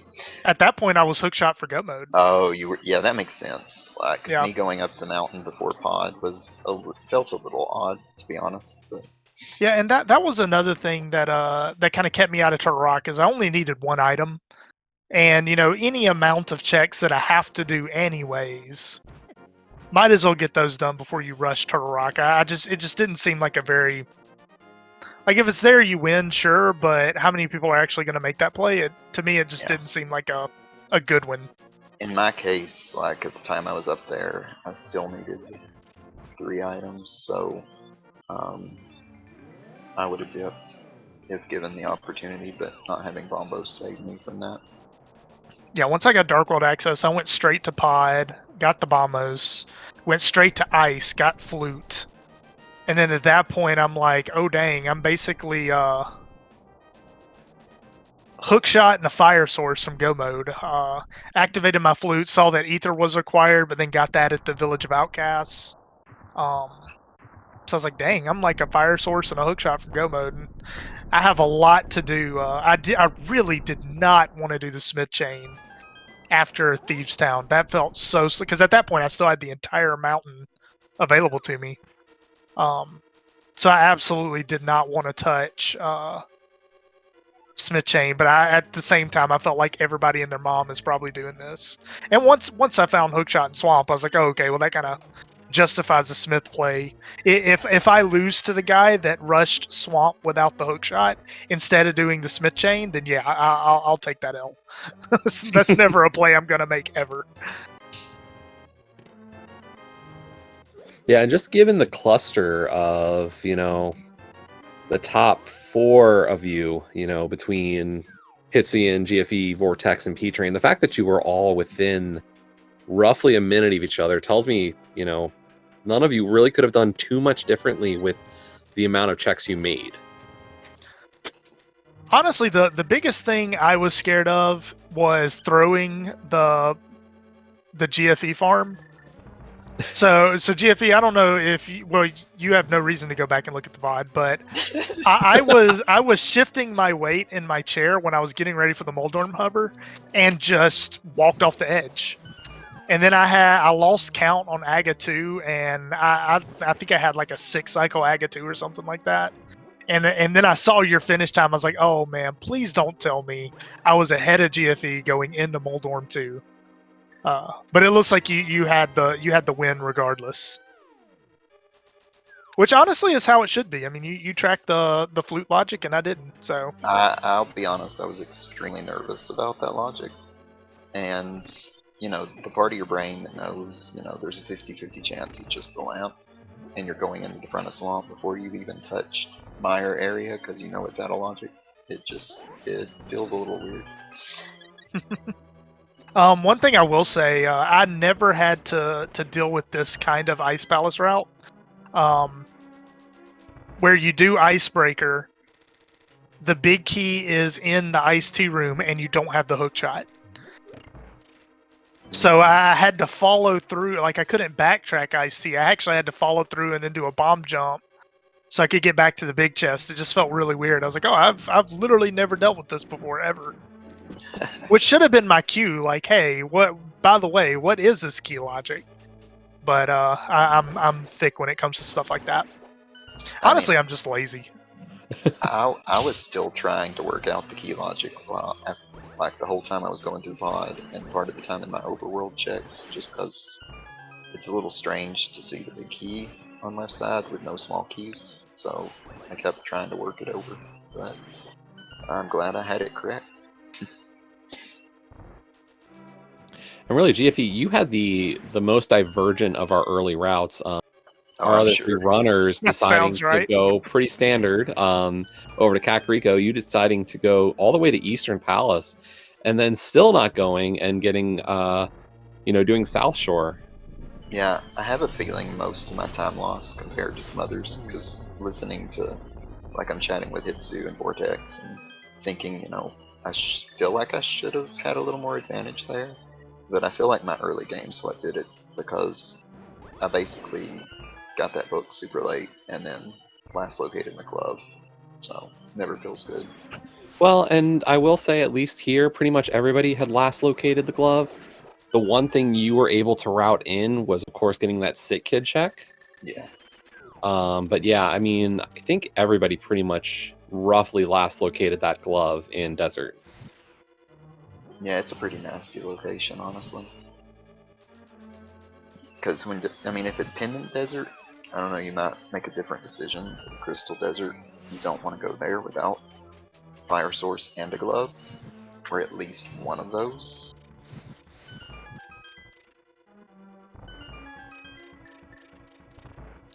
Yeah, I was pretty happy on my early route. I mean, for me, there wasn't a whole lot of questions. I thought about going to Eastern before South Shore, but I didn't think it was worth it. About the only thing that would have made it, I mean, I don't know, it would have been nice to have a Pearl so I could do some more of the water walk stuff. But yeah, I mean, for the most part, like what really annoyed me was like I felt like I was crushing the early game. I mean, between getting bombos to the flute, like I was like, man, I'm this is really close to a god route at this point. And then just seeing it slowly devolve into pick a pendant, and it's like you just gotta hope you get the coin flip right. There's this kind of rando at its worst, in my opinion. Like it's just the nature of the beast. Like I wouldn't want them to change what rando is, but you're never really happy getting a seed like this because it's like, oh, I guessed correctly. My opponent didn't, and yay me. Feels bad that no pendants were actually required. Yeah. I can't the only thing I can't remember where it was is Ether. I don't remember where it got. Ether was in chess game. Oh, okay, so that was easily in the way. Yeah, So I the actually mount- got Ether after I knew it was required, so I The- was very happy seeing that.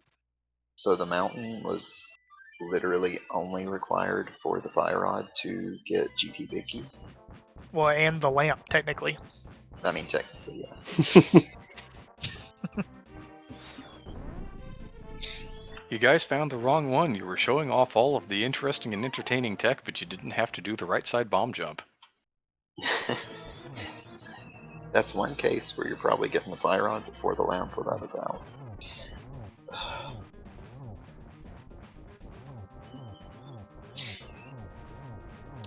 Meanwhile, Trinex dropping into Ganon while Etienne is starting the GT climb. Etienne had not done a Dark Magician route or any variation of that, so definitely a late GT Big Key find for Etienne. Trinex also did the same route as the two of you, though, for that GT Big Key, so... Yeah, I Dark will say- Magician was strong this Yeah, this seed. feels good for once to actually Yeah. have Dark Magician pay off. It's been a while.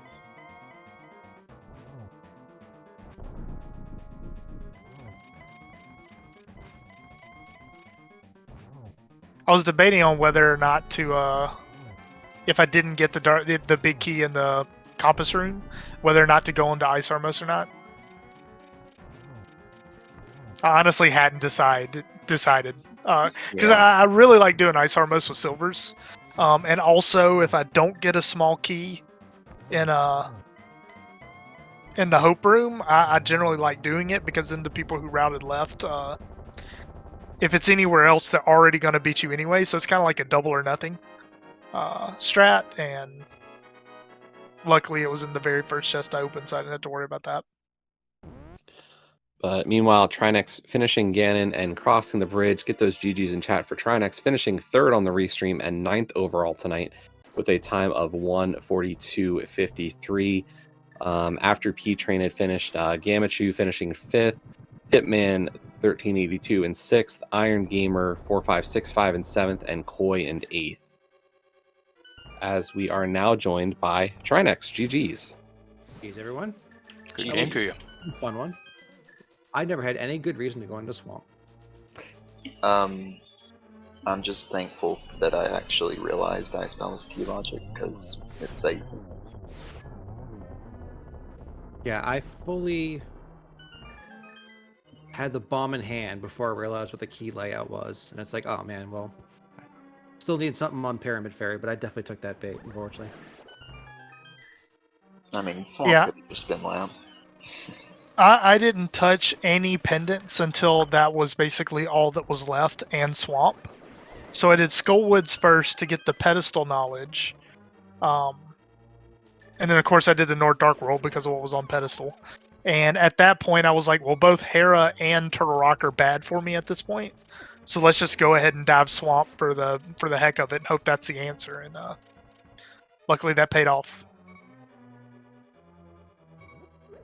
Yeah, I think for me it was the fact that I had put off the mountain for so long that I just did the easy chests and then got Fire Rod and was clearing some stuff out. And then at that point it was big chest ice because I screwed up the bomb jump.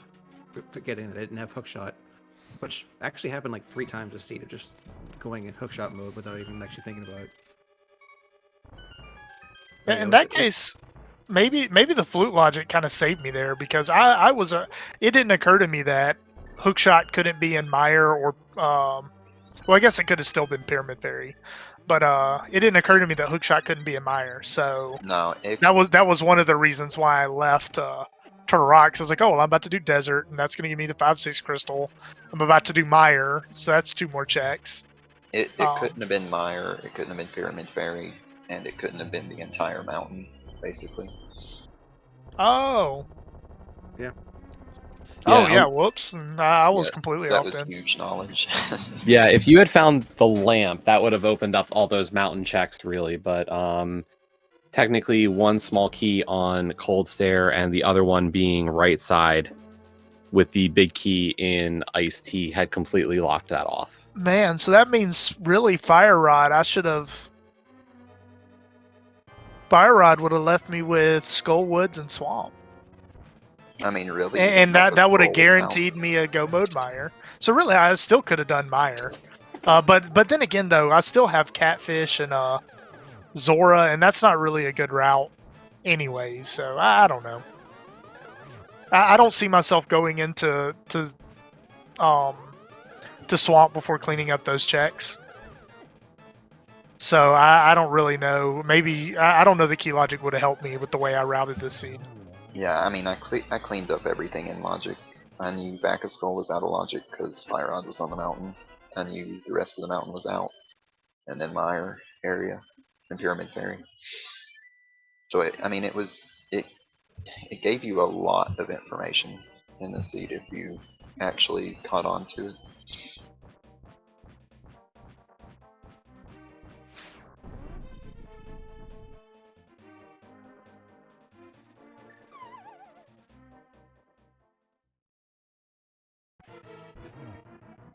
Yeah, unfortunately, it is getting late here, so I do need to step away. My wife's going to bed, and I don't want to miss her. So, thanks very much for the restream. I appreciate the commentary, the tracking, and all that goes into this. So, GG's GFE and Trinex, and once ATM joins, give him my regards, and I GGs. appreciate it.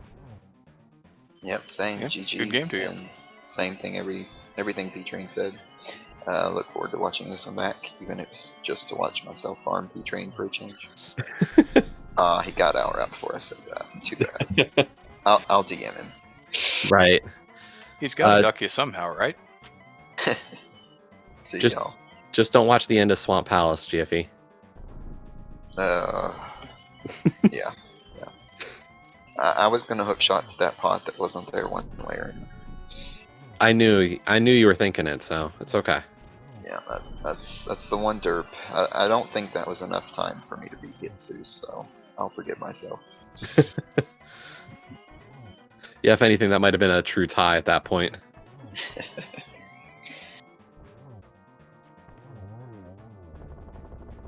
Well, But- there's one thing I learned this seed is that when you inadvertently misroute ice so that you don't get access to the big chest, don't forget what actually you got in ice, because otherwise, it turns out that logic is kind of important most of the time. So that's his life. But meanwhile, Etienne did take down Ganon, crossing the bridge and finishing 4th on the restream and 10th overall with a 148.18. And then not far behind was Talon 116 in 11th, as we are joined by Etienne. GG's. GG's. GG's, Eddie. GG's, idiom. So how did you not last locate that hook shot? That's what I want to know. Because Flute and a small key were right side ice, and the other small key was on Cold Stare, I knew Flute was hook shot locked. Oh, Yeah, so I knew it either the lamp or the hook shot had to be not on the mountain, not in Mire area, not at Pyramid Fairy. oh, that's Yeah. gross. Okay, so I just wasted like 20 minutes for absolutely I mean, nothing. It's still Oh. a gamble. It could have been the lamp instead, so I Oh. can understand either way. But yeah, that's what did it for me. Yeah, I didn't even think of that. Oh well.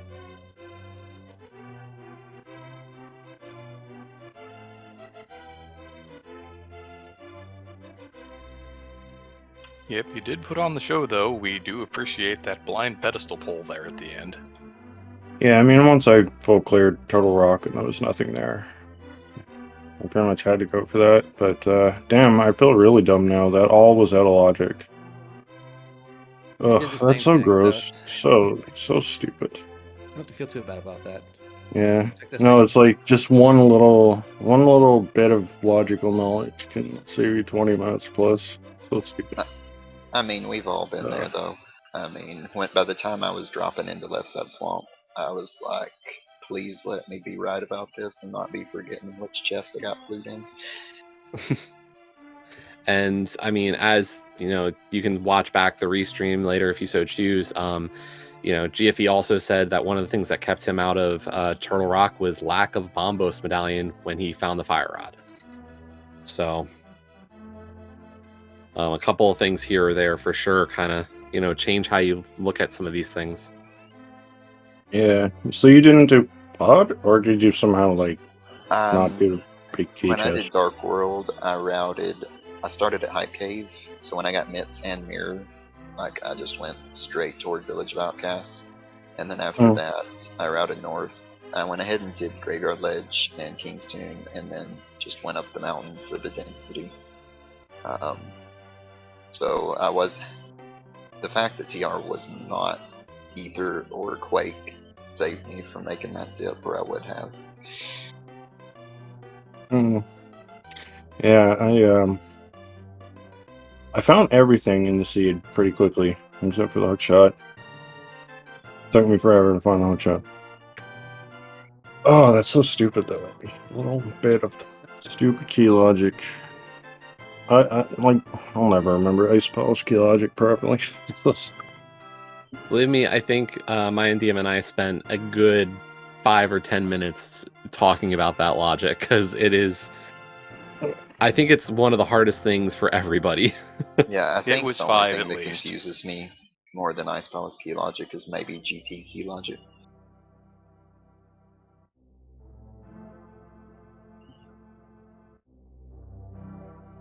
It's like on paper, I think Ice Palace key logic isn't difficult to understand, but it's while you're in the middle of playing it, trying to keep track of what you saw where and your ability to actually have short-term memory. Slightly I longer. think it's than pretty full logic. difficult to understand on paper.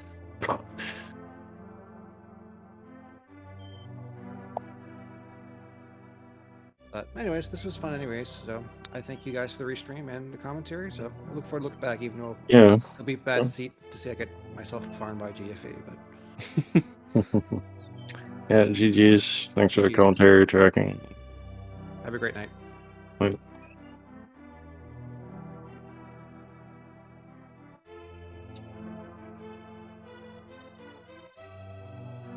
Yeah, Ice Palace seems to have been that big sticking point for pretty much everybody outside of GFE. For the two of you who we still have left in here, any final thoughts that don't revolve around that?